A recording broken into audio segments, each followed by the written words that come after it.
Hi friends, అందరికీ discuss చేస్తున్నాం అనమాట ఎక్కడికి పోవాలని చెప్పి. మా వాళ్ళందరూ గెండికి పోదాం మావా అన్నారు.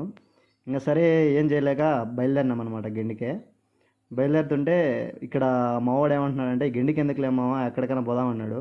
కానీ ఫస్ట్ మనం గెండికి పోదాం మావా, ఫస్ట్ ఛానల్ పెట్టినాం కదా ఇదే అని చెప్పేసి స్టార్ట్ అయినాం అనమాట.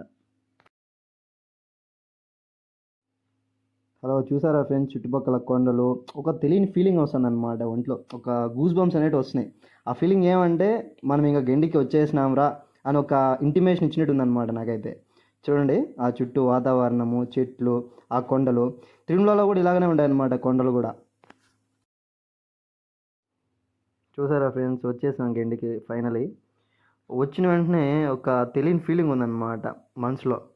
ఆ జనాలు, ఆ వైబ్ అనేది వస్తుంది. ఫీలింగ్ అనేది పీస్ఫుల్గా, ఒక ఇదిగా. ఇంకా ఇక్కడికి వస్తేనే మా టుంబాగాడు ఏమన్నాడంటే, బండి పూజ చేపిద్దాం మావా అన్నాడు. అంటే బండి అంతా నీట్గా లేదు కదా మావా అంటే, పూజ చేయాలంటే అంటే ఇంకా సరే అని కడుక్కునేసి పూజకు వచ్చేసామన్నమాట.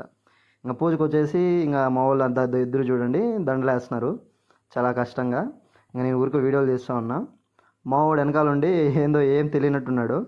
ఇంకా ఈ స్వామి అయితే ఆ 3 బొట్లు పెట్టిన దానికి 300 తీసుకున్నారు మామ. మరి నాకు చాలా ఇది అనిపించింది, ఎందుకు అంత తీసుకున్నారని. ఇంకా ఫైనలీ ఆయన 300 తీసుకొని అది అయిపోతానే దర్శనం చేసుకున్నాయి.